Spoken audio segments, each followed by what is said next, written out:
This week on another Zelda podcast, David and Kate talk about their thoughts after completing Breath of the Wild.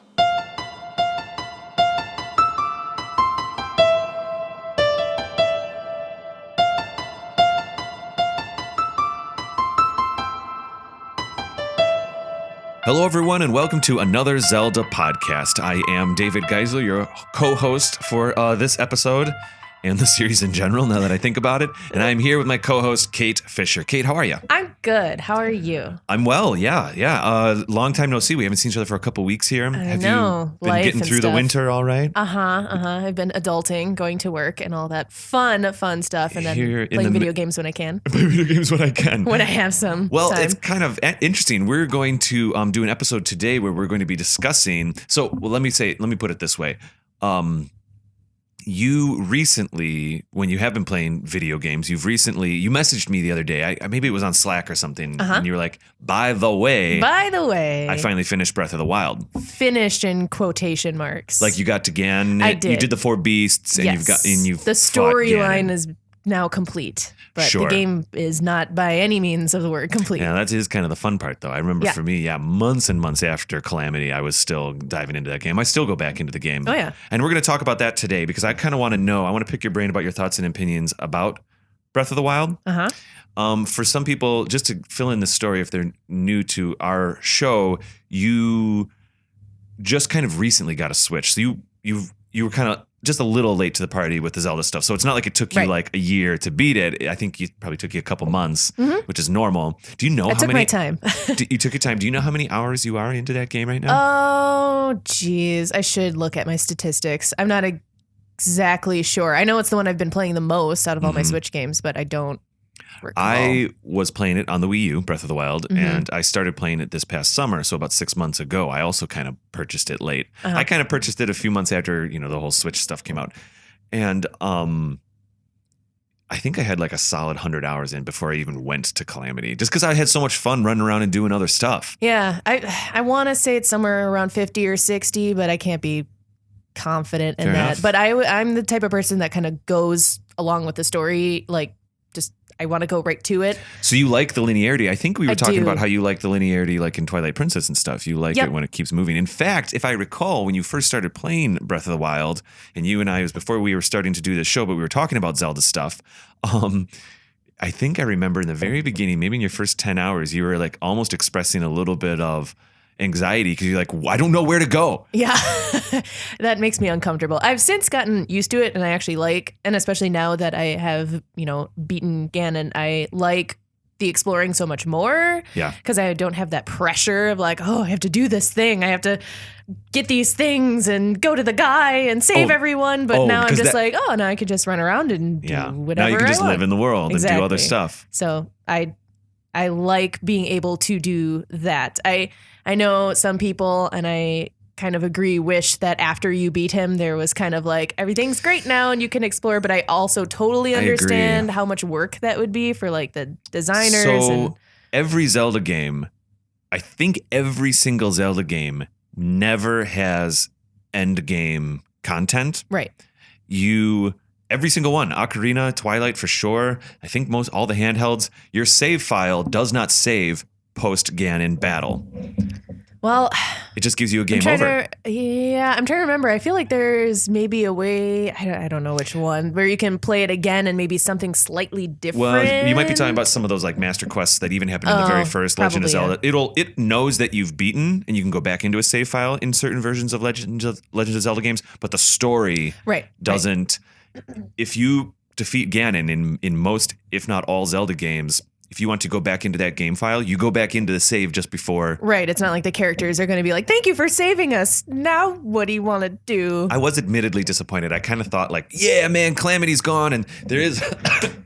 Oh my gosh, my headphones are flying onto the ground. He's so excited. I got so excited. I do recall like defeating Calamity and getting that cutscene with Zelda and kind of seeing, and their camera pans up, and I was like, I can't wait to go back to all the towns and have everything. It's gonna be great. I'm gonna talk to everybody, and keep doing my side quests. And I was disappointed that wasn't the case. You do have to kind of backwards go into a file and you're kind of like, I guess I just won't finish the game yet. I'll keep doing all this other stuff. Emotionally, I've already defeated Ganon, but like literally, I have not. Right. Even if they like setting. took away the, the swarm around the castle and it just looked like a normal castle to kind of like put you at ease. Like everything looks normal. The characters, don't even have to say anything different. If I've already collected all the memories, like that's said and done, but I get it. It's I think fun. with with every other Zelda game besides Breath of the Wild, because it's such a linear narrative, there's really no reason. When you Ganon is the final scene to the movie that is Zelda for each of these games. But and this Breath is of the Wild, not that. Yeah, it's the first one where you do go where there isn't the linearity, there isn't the movie of the story kind of thing where it's this to this to this to this to this. Mm-hmm. And personally, for me, when I was like playing, I love Twilight Princess. You and I both love Twilight Princess. I have some listener feedback about Twilight Princess, but I'll bring it up after the break. When we go to break, because I actually don't have it up in front of me on my notes right now. But I remember in Twilight Princess, personally, as much as I loved it, you and I picked it as our favorite Zelda game in our first episode, but I always wanted to go to those mountains over there. Oh yeah. My least favorite part about Twilight Princess is the linearity. I really don't like that. It's like, now I just go do this thing. Now I just go do this thing. I really like being able to make my own choices as far as where I want to go. So I loved that in Breath of the Wild. And I'm opening up to that more, but that just goes along with my personality, though. I like things to have rules and a schedule and all that stuff. So that's why I like interesting. That. My personality is not, whatever. Like, so. Oh, I didn't know this. Oh, it makes total sense. Total sense. So, what do I do next? Yeah. I'm totally lost emotionally and in general. So you are at a place where you've done Endgame, but you have not done any of the DLC, which is totally okay. Right. I have done almost all of the DLC. I'm very, very close to getting the bike now, but I'm held up at a certain point, and I'll talk about that in a moment. Mm-hmm. But I just kind of want to ask you then, in general, what are your thoughts and opinions on Breath of the Wild now that you've kind of gotten a full picture of it? I love it now much more than I did when I first started. Amazing. I was so unsure when I first started, and I was like, I'm not sure about this gameplay. There's so many buttons that do different things. Fascinating. Like, I'm not really sure. And now I'm just like, I feel more of a learning curve than I just played Link's Awakening, which we'll talk about in another episode. I feel like that did not have a learning curve. And I feel like this one so did, where it was so frustrating for me at first, but the more I played, the more comfortable I got with it, the more I enjoyed it, kind of got to relax, and every new place I went to was fascinating to me. It's a beautiful game in general. And since I got a new and better TV, it's like so much more fun to play. And like everything looks amazing. Do you find that you often play it handheld on the Switch, or do you often play it up on the screen? Both. Yeah. I guess I prefer the TV just because it is so pretty and you can see more of the details. And I do think you texted me back before we started this podcast when we were doing that play together. And when you first got Zelda, I was very excited that you found a Switch and bought Breath of the Wild. That was kind of the thing that got the ball rolling for us to even do this podcast, which is super cool. And I was only about 2 months into Breath of the Wild when you found your version. So I was still kind of fresh. I think I was not at Endgame yet when you were still playing. No, I don't think so. Or when you first got it. So anyway, I remember the first thing you did was you texted me something like, this game's beautiful. Yeah. And it is stylized. It's not super realistic. Some of the No, it's cartoony, but it's gorgeous at the same time. It's not Wind Waker cartoony.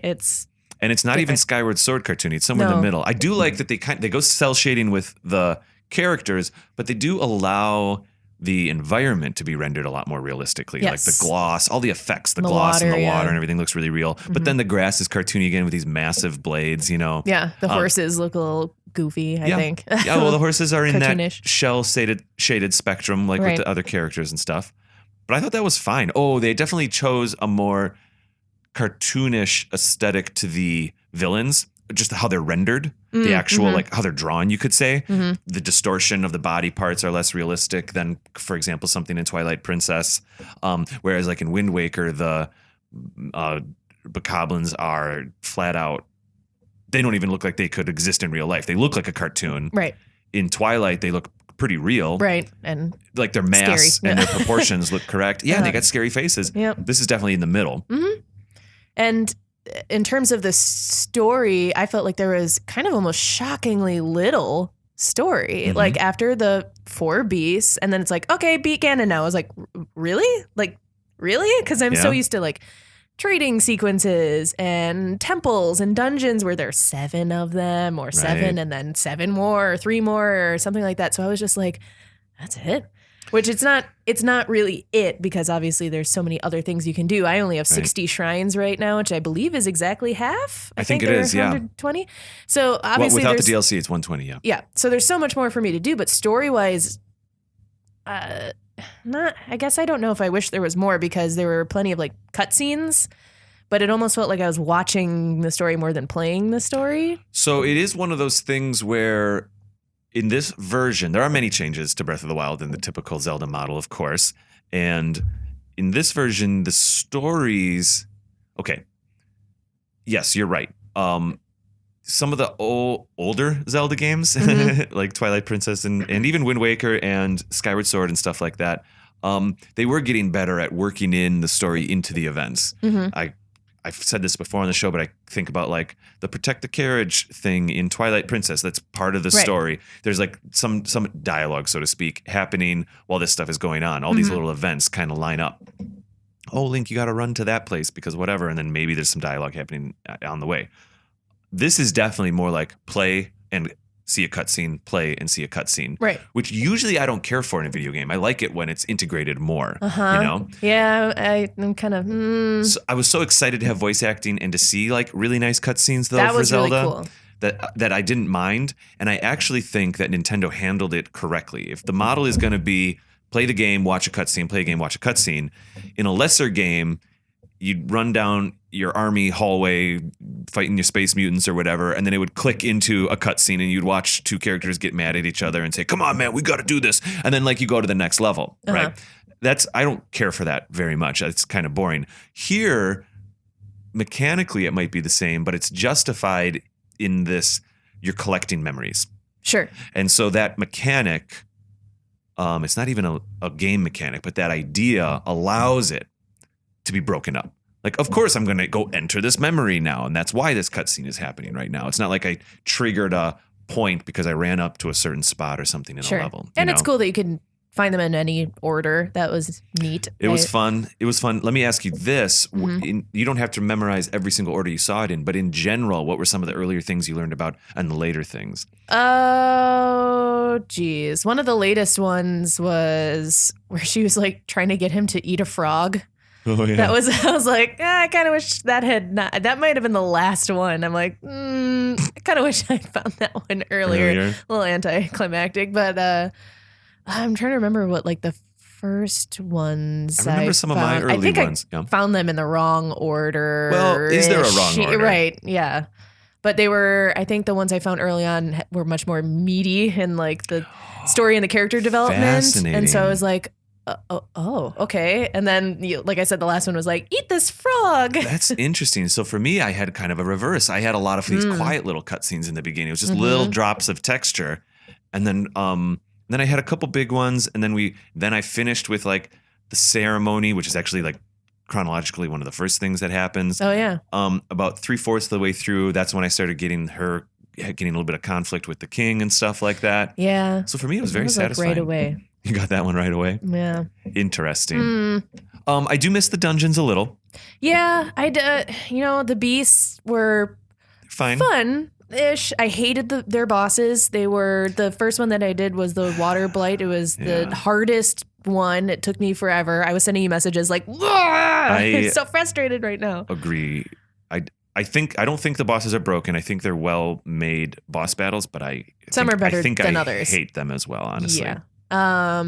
The beasts in general were cool because it kind of was like a temple or a dungeon. I mean, there were puzzles. And, a new way of doing it. Yeah. It was kind of a temple channeled through portal type things and Shadow of the Colossus type things. It was like a new perspective on a dungeon. Yeah, I like the mechanics where you could move them around, and that came into play, like either rotating or raising the trunk on the elephant. Sometimes you're running on the outside of them. Sometimes you're running on the inside. Like that was a neat thing. That was cool. All cool. But like the whole time I was going through them, I was kind of dreading getting to the boss. And like right before I had to get to the boss, I'd be like, I know. Sometimes I just stop playing and I'd be like, I'll do that tomorrow. Yeah, I did that too. I'm pretty sure. Right, yeah, like I don't want to deal with this right now. So let's talk about the bosses a little bit in Breath of the Wild, because in a typical Zelda game or a previous Zelda game, you and I have already spoken to this in our Forest Dungeons episode. Mm-hmm. A lot of times the bosses are kind of a puzzle. Yeah. He's, grab this to find that. They're a cool challenge. Yeah, cool challenge. Or, you use the hook shot to do a thing, and then that opens up the part where you smack down with the sword or whatever. That's very, very common.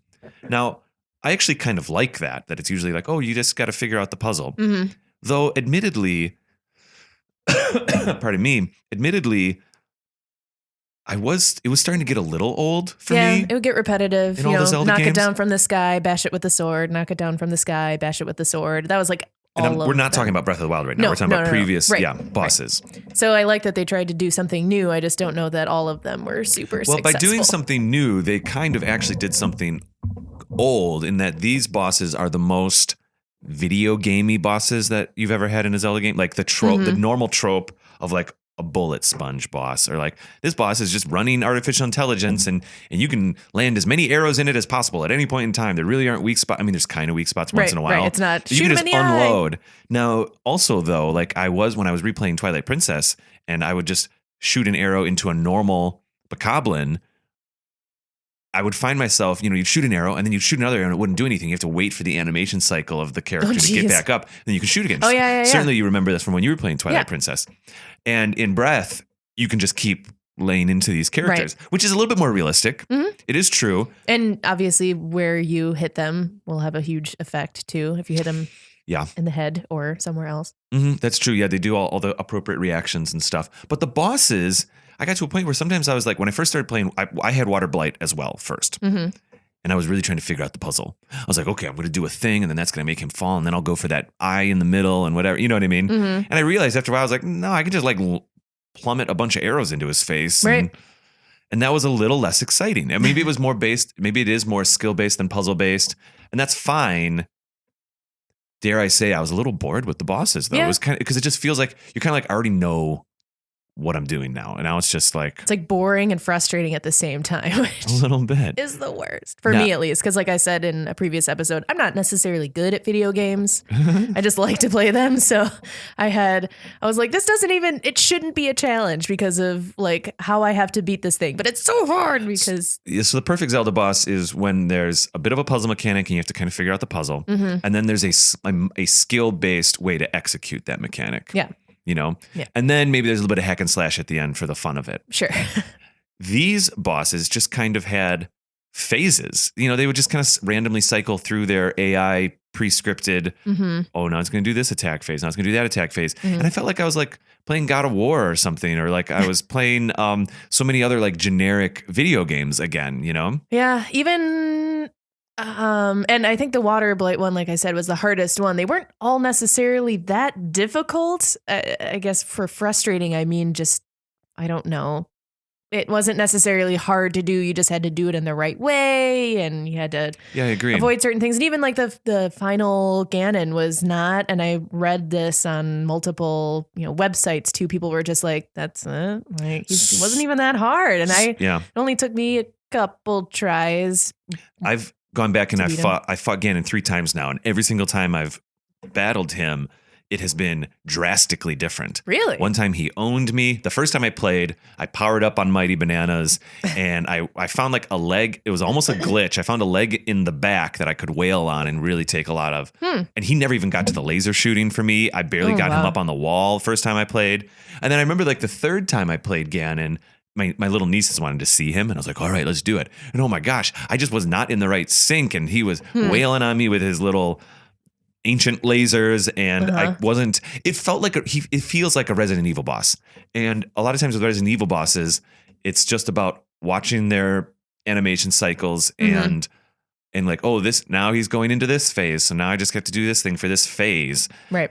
Do I survive the phase or fight the phase? We're kind of putting a lot of hate on these bosses, but that is my least favorite part about the game. Well, I mean, the rest of it's really awesome. That would probably be the only part I didn't really enjoy. I loved, if we want to go away from there. Let me say this before we do. Yeah. It's difficult because maybe I was getting a little bored with, it was getting very conventional, the bosses. So I'm glad they shook it up. There were versions of those bosses that were kind of fun, but I got to say, like, it did feel like these bosses were photocopied out of other video games. So anyway, Yeah. So other than that, like I said, I think I liked most of the rest of it. I love being able to climb wherever I wanted to. I'm playing, as I mentioned before we started recording, I'm playing LA Noire, and it's so like I was playing it yesterday, trying to run like up a hill, and like Breath of the Wild, this is not, because I can't do anything. Are there invisible walls and stuff in LA Noire? Yeah. Well, it's just like a human running, so he can't, like, one of the cases is on a gigantic hill, kind of with a cliff coming down. You can't. Just go up. You can only go to certain places. And I was like, I want to be able to climb everything. That really wouldn't fit that video game, but I like being able to do that in this one. You can climb anything, go anywhere. I keep accidentally like running up to trees and cliffs on my Wind Waker HD playthrough right now. Like, why? I'm like, that's right, I can't do that. So yeah, Breath of the Wild is wonderful in so many ways. It's everything that I wanted all Zelda games to ever be. In so many ways, it seems to be for a lot of people, I heard. The actual playing, the actual, like, you're in this world. So I was going to speak to this earlier. So fine, maybe the story is minimal. It's it's just the memories and stuff like that. However, it's one of those games where you make the stories. I said this to you before you got the game. You and Bill and I were at a bar somewhere, and I used this as an example. I said, when you play Breath of the Wild and you talk to other people who play it, the conversation is, oh, you got to the Zoras.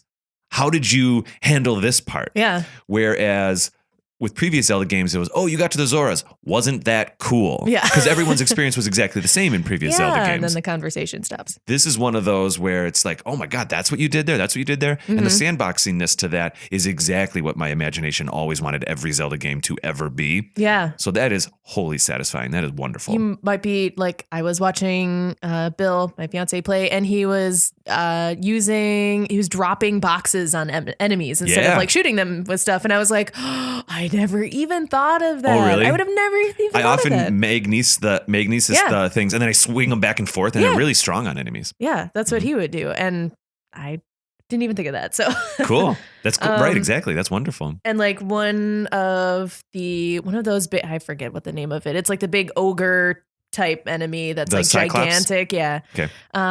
And I was on the island where they take all your stuff away. So you did play that away. One. I did. That was a highlight for me. Yeah, it was cool. It was like a little mini game. And so I got to that point and I'm like, okay, well, I don't know how else to beat him. So I just stood on a cliff and threw remote bombs down at him for like 10 minutes, just slowly chipping away. Cause I'm like, I don't want to die 15 times trying other stuff. So I'm just going to keep doing this. And I'm sure and technically it probably worked. It did work after a very long time, but I'm sure other people would have had much more. I did a lot of the magnesis efficient stuff. ways. I like drop stuff on him a lot. Okay. Yeah.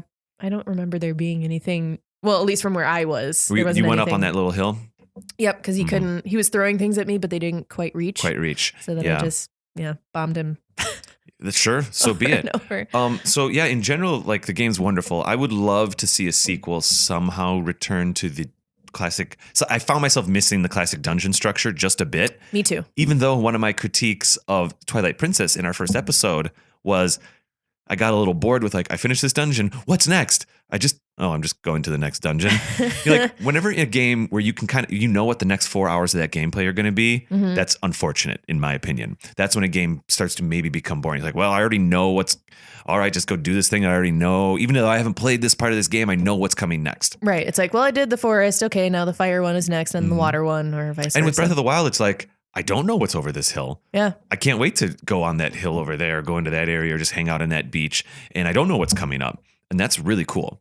Maybe if there was something between the shrines, which are sometimes super short, and I felt I wanted more from them. Some of them were a little longer than others where you had to go, you get small keys or whatever, which obviously are a part of most Zelda games. And then some of them were just so short that like maybe if there was something between that and the beast, some kind of mixture of those two things. Yeah, I agree. And I understand what you mean. The concept of the shrines clearly, and even Nintendo, the people that were working on this game spoke about this before the game even came out. The shrines are the spiritual successor to the classic dungeons. Like the kinds of puzzles that happen in those shrines, all 120 of them, are basically exactly the kind of things you'd encounter in a dungeon. But like one room. Yeah. So that's really what it is. Instead of 7 dungeons, it's 120 rooms just scattershot across the land. So was I still fulfilled from a puzzle mechanic to some degree? Yeah. Yeah. The shrines did that for me. It would be kind of fun if maybe there was some Uber shrines, but then like, what is that? I mean, they were trying, the shrines being scattershot all over the place is to encourage you to really go all over the map. Right.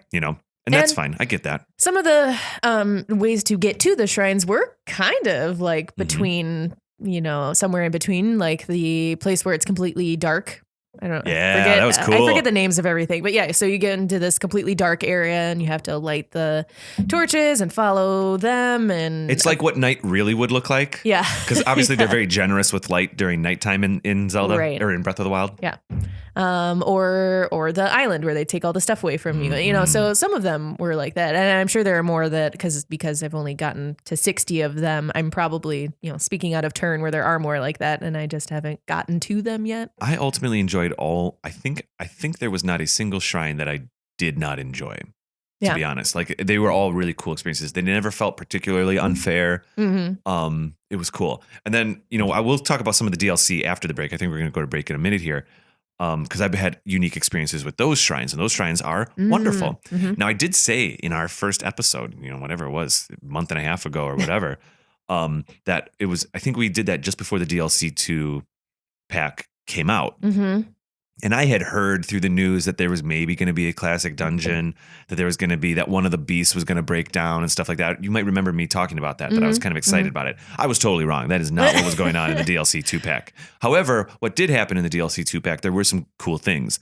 We'll talk about that after the break. Okay. But the shrines in the DLC 2 pack are strong. They're good. They really take they're like puzzle advanced. They do take the things you've learned in the other 120. Because they know that you've already basically done the other 120 or at least close to it. Right. So that's another thing is like with these current shrines, the current shrine mechanic, there were plenty of times where I would go into a shrine and it was like a major test of strength. And I was like, oh, get out of there. There's a good example of ones that I was not a super fan of because if you found those out of order, you're screwed. Well, if you find a major test of strength, you just go, okay, I'll go back to it later. Yeah, I know, but I would never remember where it is. On the map, it stays yellow instead of blue. Oh, it does? Mm-hmm. Oh, I didn't know that. All your shrines that you don't complete, you can just, I often found shrines and then just said, okay, I'll do that one later. Oh, I think it was only like one for me, which was a major test of strength and I wasn't strong enough. So I'll have to. You just like pushed through or? No, that's the one that I didn't I'm coming back to this cliff. Yeah. There's that one kind of over by Zora's Domain there where it's, I think a lot of people find that one early on. Anyway, I interrupted you. Sorry. Did you? I didn't even notice. It's fine. I came upon a major test of strength way too early, and it was also in a cold region, and I didn't have like the correct clothes either. So I'm like, I can't just run around and try to, I don't know, work up to that in this particular area. So I'll have to go back to that one. How did you feel about all of the? No, what? We're gonna go to break, and I'm gonna come back and ask you how you felt about like the new inventory system and stuff. Okay. All right. Okay. Cool.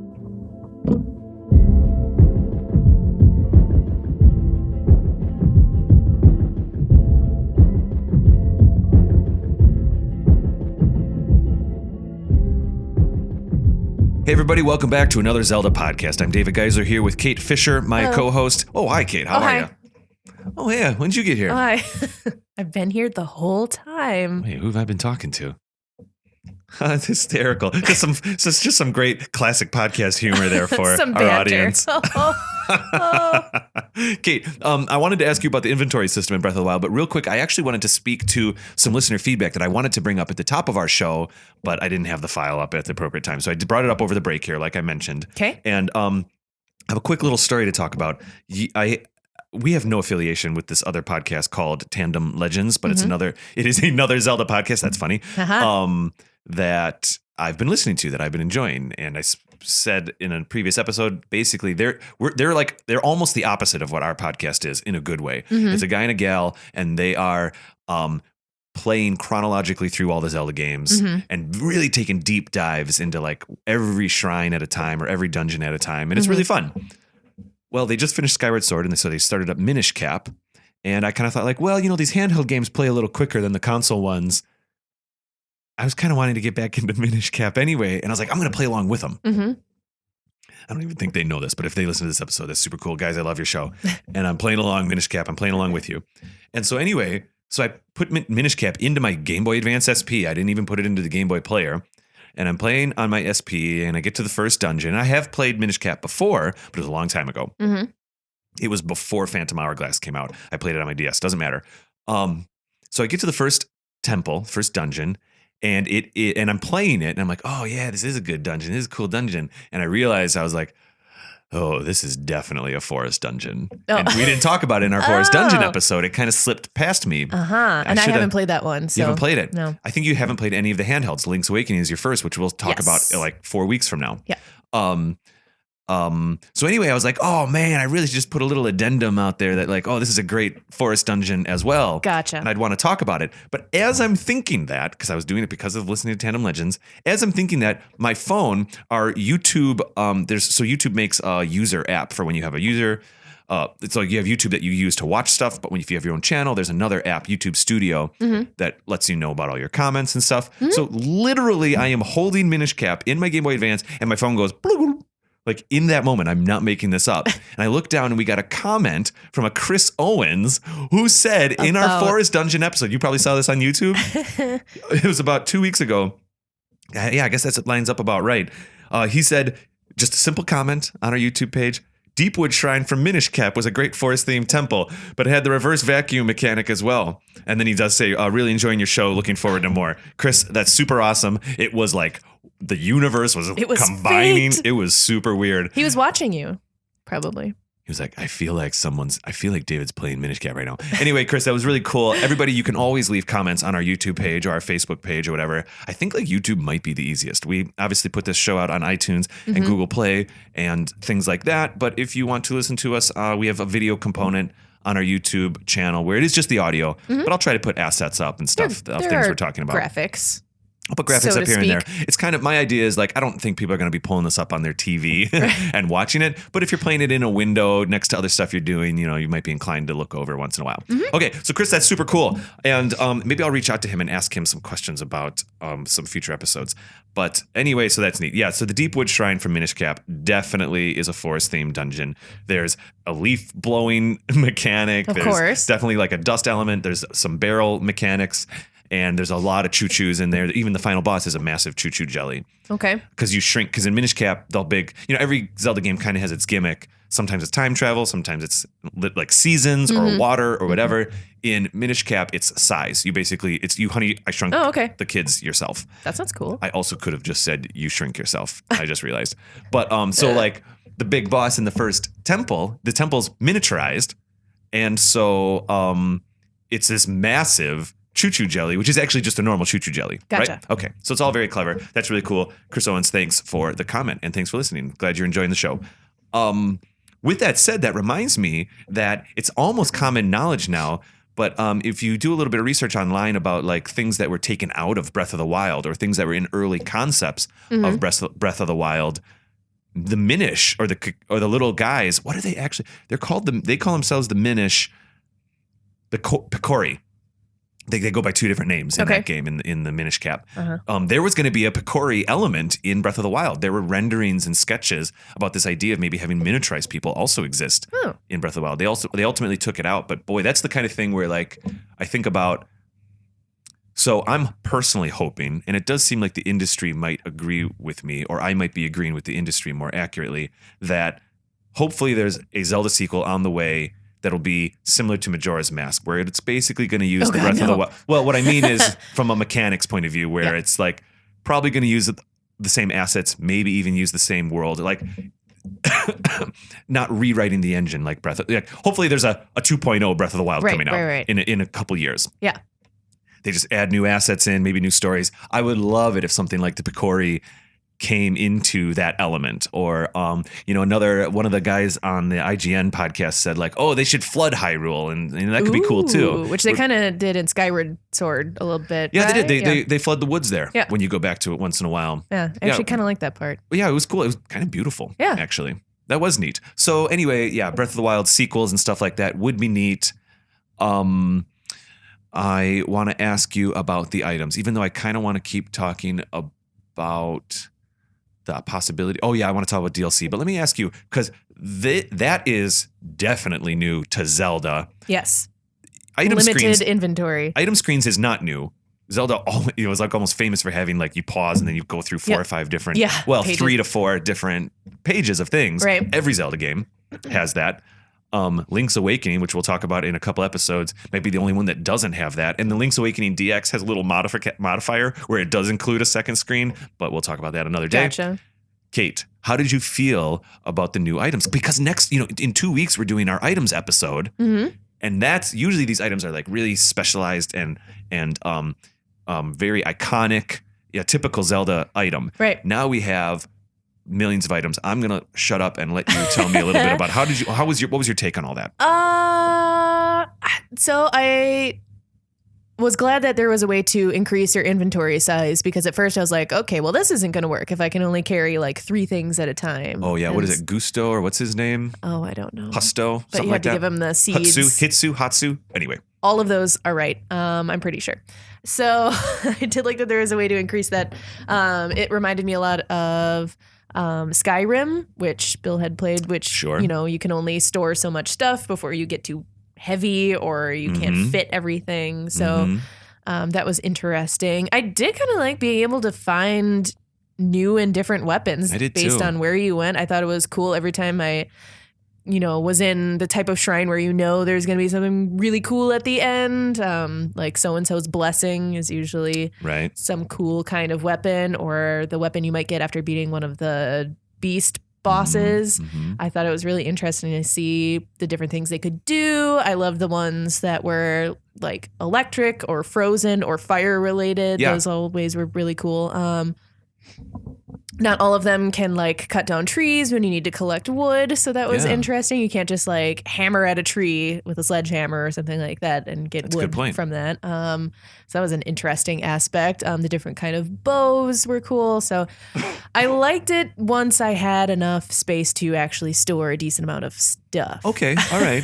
Like it did take me a little getting used to like, oh, my stuff's going to break left and right in the beginning because you're just picking up sticks. That was frustrating. Right. That was frustrating. And I had anxiety about that in the beginning because I was kind of trained on classic Zelda games where it was, oh gosh, you hang on to that. In Ocarina, you might, when it comes to weapons, you get 1 or 2 swords. Yeah. Then you can kind of use the arrow. Well, you do use arrows as weapons. You can kind of use the hookshot as a weapon, and those, but they're almost like puzzle items. You know what I mean? In classic Zelda games. So to have a million different swords and things, I almost started losing track. I was like, oh, it's another royal sword plus with extra energy and extra defense and all this. For a while, I was kind of like, oh boy, this maybe isn't my Zelda, but that's okay. I was excited to like live in Hyrule, so to speak. And I was willing to have these mechanics change to be able to do that. Yeah. Because, when Skyrim, you said Skyrim, and when people were playing Skyrim, I remember the conversation oftentimes was, oh, it's Zelda for adults or something. Yeah. And not meaning that, not necessarily that it was more mature, even though I think it was more just that the mechanics were more advanced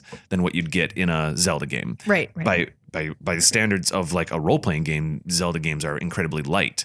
That's why they're actually called adventure games, not role-playing games. Sometimes you'll see them categorized under RPGs in different, databases, but they're definitely adventure games. Did you find yourself like, I did find myself after a while, after 150 hours, I started realizing like, oh, I kind of wish I did have a hook shot. Oh, yeah, you know what I mean? Yeah, sometimes you kind of wish for the classics, but I've always liked bows a lot, so I like that there were a bunch of different bows that you could get, especially ones with like the quick shot or the ones that shot 3 arrows at the same time. Yeah. That was always cool. So I guess I was satiated with the bows, but I get what you're saying, because I loved like collecting all the food, and I didn't cook too much. I cooked a little bit. I cooked so much. Oh, really? Oh, yeah. I was fine with it, but I didn't find myself drawn to it. I would often just, but that's also what's cool about this game is, okay, we have a battle coming up. Maybe you're not strong enough. Is it skill based and you just try really hard? Do you go buy some armor? Do you just cook a bunch of food? I usually cooked a bunch of food. You cooked a bunch of food. I usually went maybe in that way. That's interesting because in that way I might have gone a little more classic Zelda. I usually try to go get the appropriate armor, like you would in a normal Zelda game. Yep, I used that food a whole lot, so I would cook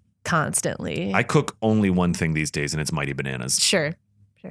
That's all you need. I remember you telling me about that, and so once I actually found those in the game, I was like, oh, the bananas. Cook 5 bananas, that's it, and you get a +3 attack for But it 5 or only- 6 minutes. Yeah, it only goes for 5 minutes, which for me is usually not enough time. Well, that's to easily complete just one something. fight, Well, for some of us. I did technically imply that maybe you're not good at fighting. I apologize. No, I implied that directly. I think you I might have said that. inferred it. No, I'm just being a jerk. No, I'm not. I'm I could not be so wrong. good. Oh, so anyway, but yeah, that is, and I guess you can eat more bananas. I definitely use Mighty Bananas on Ganon every single time. Mhm. Whenever one of those Cyclops, Orcalox, whatever they're called. Yep. Whenever I trigger one of those, I absolutely eat bananas right away. Yep. All the little stone guys, I eat the bananas immediately. Mm-hmm. Which is cool, which is fun. It's fun that there's that thing in there, that mechanic. So, the beasts, it was cool that the beasts were these massive things that were consistent, whereas like a dungeon, we just got done doing our forest dungeon episode 2 episodes ago. It's a little bit more abstract. It's like, oh, I'm going down a hallway, but do you really know what's on the outside of that dungeon? Mm-hmm. You don't in a classic Zelda game. Mm-hmm.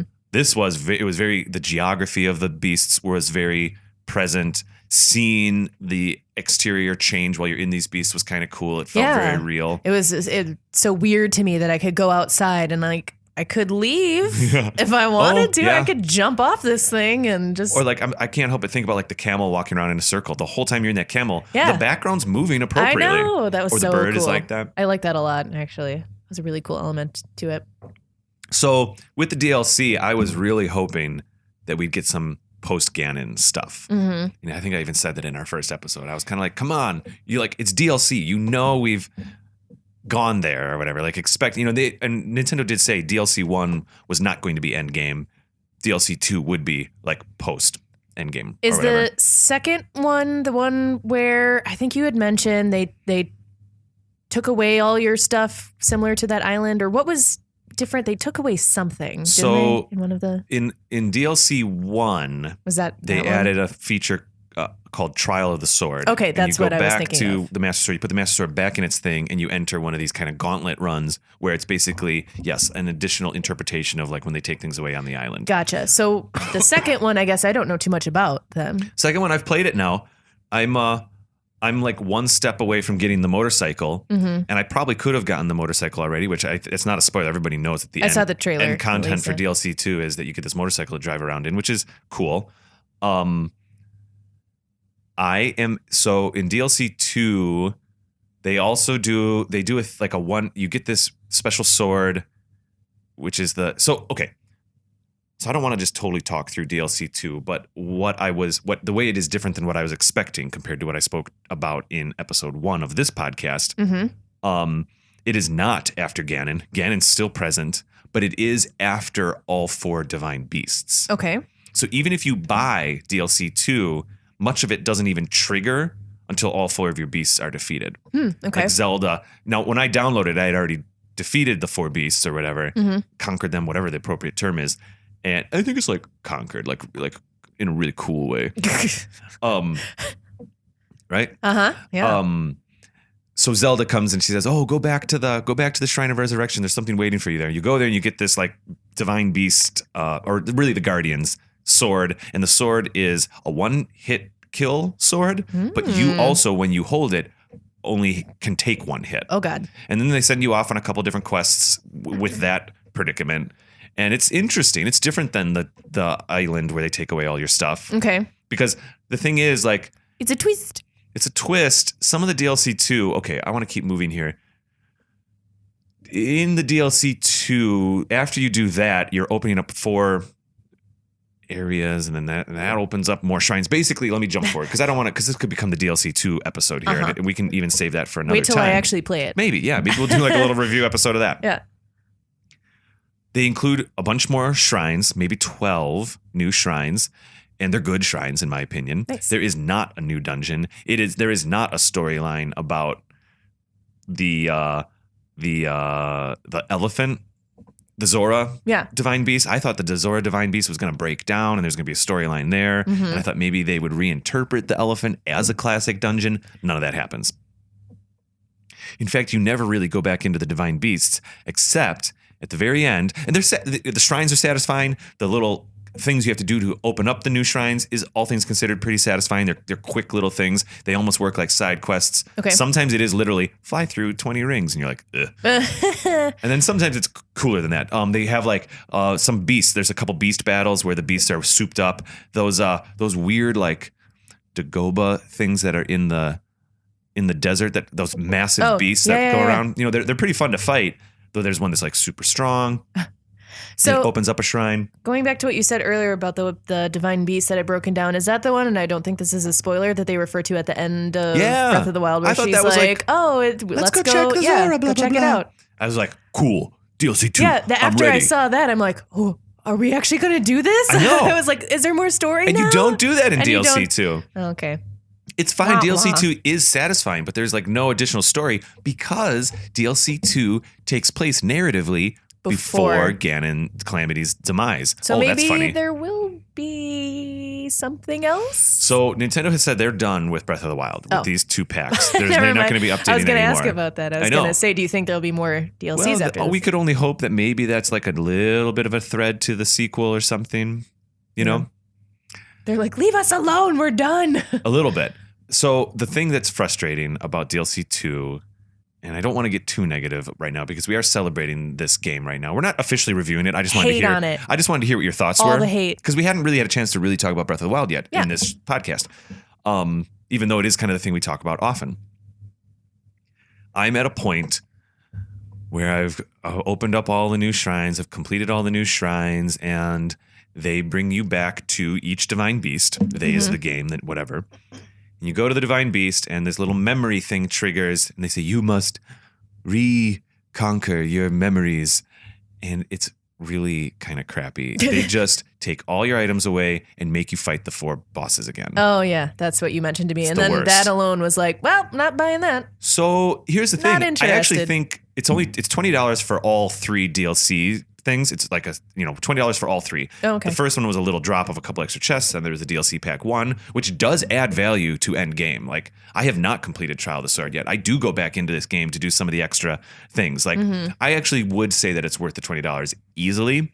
However, at the end here for these bosses, it was just like, why, man? Why do I have to fight these bosses again?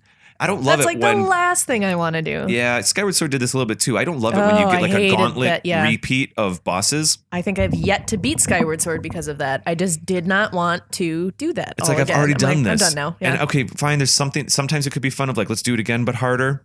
But here's what I was hoping for. So okay, and so this is where it gets complicated because we're celebrating the island side quest. We'll say, where you go to the island and they take away all your stuff. And it was fun. It was like, oh my gosh, I have to collect all this. Because what they do is they bring you back down to 0.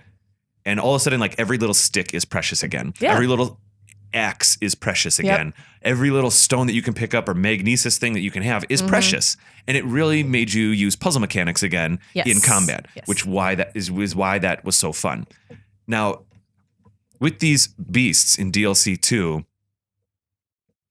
maybe you're supposed to rely on your powers a little bit more. I have done that for a few of them. I've defeated 2 of them. I'm not having fun with it. And I have 2 more. And honestly, it should be fun. I'm kind of not going back into Zelda Breath of the Wild right now. I'm having plenty of fun doing other games. Yeah. Because I'm just kind of like, I don't think these beasts are actually even worth the motorcycle. I don't know. Sure. Eventually I'll do it.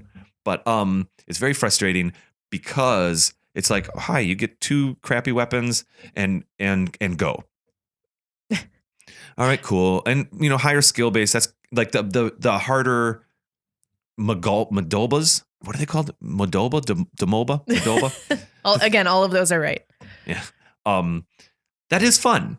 Oh, it's harder now. Okay, that's cool. But with these boss battles, nothing else has changed. Yeah, it's a completely different type of challenge. I would have preferred. I didn't make this game, certainly. And so it's cheap for me to say this, but I would have loved a story mechanic where maybe the bosses accidentally switched beasts.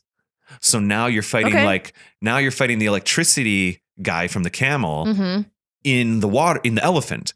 So now when he shoots his electricity, the water becomes electrified. Yeah. But still keep your stuff. Make it more difficult because they're using the strengths of the game. Sure. Just don't just do the same thing over again. In some ways, it almost pulls away from the strongest parts of the game. Yeah, you know what I mean? Yep. Stay empowered. I don't need to be super powered. It's fun to have things be challenging, But and then you could even imagine even using that same. I'm just thinking about this now.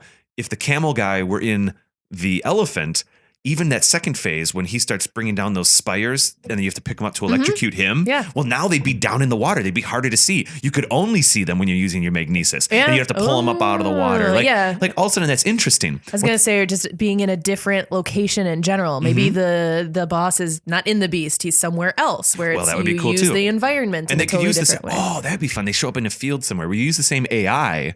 Yeah. You know what I mean? That would have been, that feels like plus. It doesn't just feel like do this again, but harder. That feels like, this is additional content, which admittedly, the new shrines did feel like additional content. The new tasks to get to those shrines did feel like additional content. These beast boss battles do not feel that way to me. Well, why didn't Nintendo call us?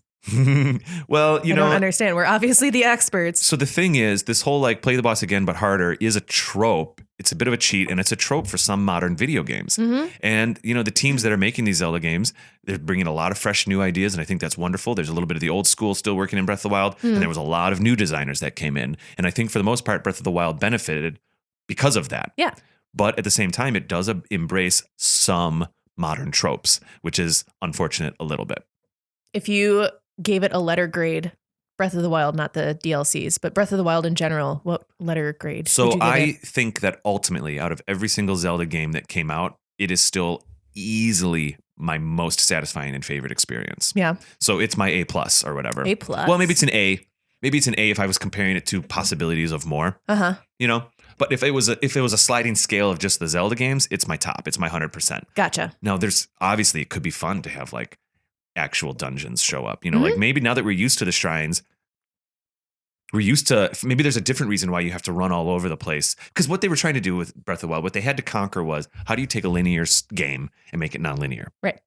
Well, they decided instead of using sniper rifles of like, this is exactly what you're going to do. Boom, boom, boom, boom, boom. They kind of used a shotgun and they said, okay, we're going to take all those elements and we're just going to scatter them everywhere. Yeah. I mean, I think for the first try at it, they did an excellent job. I still think there could be improvements, but I think it was an amazing first departure from. What are some of those improvements in your opinion? What would you like to see in a possible sequel or something? Kind of what we're already talking about, just a mix between a shrine and a temple or dungeon, not quite beast-like, but just something else. I don't know. Maybe there was another castle wouldn't really make much sense. But those ruins, wouldn't it be cool if you're talking about like the mazes and stuff?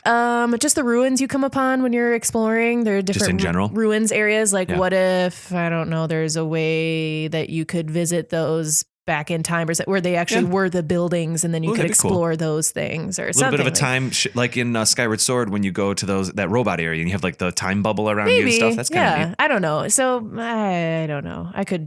When I think about dungeons, I do miss. So one of the things I really, really loved Breath of the Wild very much, and classic Zelda games oftentimes are their strongest when you're inside a dungeon. It's true. Like you almost play Zelda games for the dungeons, and then hopefully things are fleshed out in the middle. And this one is like kind of the opposite. Yeah. And it is kind of the opposite, and that's okay, but maybe there's a way to combine it. I can't help but think about the 3 mazes that are out on the field. Yeah, and I think I've only done one of them. Sure. I definitely have done one. I'm trying to think if I've done 2, but I know there's one that I have not gotten to yet.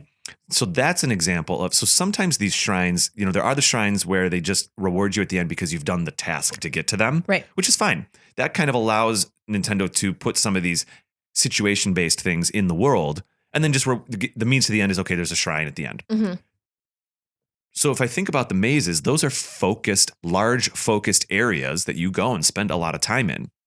Yeah. The dark forest thing is kind of like that. Yep. The island is kind of like that. Maybe I just wish there was more of that. And again, I have not done all of them, so maybe there is more and I'm just not. If we imagine an audience that now is trained on the new nonlinear model, maybe it is okay to put a couple anchors in there that are dungeons, similar to some of these shrine quests that become pretty anchored. Yeah. I don't need it to be exactly like all the other Zelda games. That's not what I'm, trying to say, like, back in my day, I wanted to be like that again, but I don't know. Yeah. It'd be cool to see more. It would be cool. It would be cool. That's all. That's great. Well, we got to get going here. We've been talking about it for a while. That's kind of your final. Ultimately, it seems like you like it. Yeah. No, I did. I think we both really enjoy this game. My letter grade would probably be like if there's a way to be between a B+ and an A-. Oh yeah, that's cool. It's still really up there, and I'm sure the more that I play, the more I'll love about it, because I'm only halfway through the shrines and I have not explored all of it yet. I wish there was more story to play rather than story to watch. But I loved the scenes, and I loved what I did see. Story to play instead of story to watch. I love, and I repeat this, what I love about Breath of the Wild is that you make the stories. Sure. Because they're situation-based stories. They're sandbox stories. Mm-hmm. It's about what did you do in a valley, or how did you handle this, or did you find that? If we're talking about like the Zelda, the Princess Zelda storyline, yeah. And I did love, I will say, that they brought her so much more into the forefront than just save me. It was so much cool. More character development. That was really cool to see. Like, at times I was sitting there watching these scenes like, oh my God, this is dark. Like, she is really it's cool challenged right now. Like, she's having a hard time, and it's not just like, oh, I got kidnapped. There was one day a few months ago where I just took a half an hour and I watched all the memories in order, almost like it was a little episode of a television show or something, and that was nice. You can find that on YouTube. Actually, sure. It's like put it together hours. Long, maybe it's hours. Well, if you include like some of the, you could technically even take all the DLC to cutscenes, and you could probably put them all together chronologically. It could be interesting. Yeah. Could be cool to see. It's like one of those like Marvel Universe re-edits where they edit all the movies together for phase 1 and phase 2 and all that craziness. All right, we'll get out of here. I think for me, the reason it's an A is if it wasn't for the dungeons in classic games, my favorite part was Hyrule Field. Mm-hmm. And I always wanted more from Hyrule Field. And with Breath of the Wild, I definitely got it. Oh, you got it. And so for me, that is an A. Yeah. I to this day still play this game and just run around. Yeah. Cool. Unlimited replay value. Well, Kate, if people want to chat with you about this, certainly they can leave comments on our YouTube page. If they're listening/watching this on YouTube, they can leave comments on our Facebook page, which you can find both YouTube and Facebook by searching Another Zelda Podcast. Mm-hmm. You can go to our actual website, anotherzeldapodcast.com. They can also tweet us at Another Zelda Pod. We had a little too many characters for Twitter. Sure. And Kate, if people would like to speak to you personally or find you out there on the internet, where could they do that? I only have an Instagram still. So my Instagram is I only take cat pics. Wonderful. I also take non-cat pics. I take random pics, but most of them are of my cat. Your cat is appearing in one of our Instagram pictures as we speak. Oh, yeah. He decided to guest host, so. I left the room for just a minute, and he jumped up in my seat here, and you were smart enough to snap a picture. He wanted to replace you immediately. He was gunning for your job. Well, last episode, he was chiming in so much. Yes. And he felt like he had to be more involved this time around. So. People can find me on Twitter and Instagram by searching Raptor Paint, and that's that. Kate, we're going to be back in 2 weeks, and we've decided to put together a list of our 8 favorite items. Yes. And so, we've also done a little thing where we can only pick one from each game, which I found was hard. It was hard. It was there difficult. There were so many from Twilight Princess that I wanted to pull from. One of mine is kind of like I couldn't think of anything else because I couldn't think of more than one from the same game. So. Interesting. So we'll be talking about that in the next episode. Uh-huh. All right, Kate, I'll see you there. Okay, bye.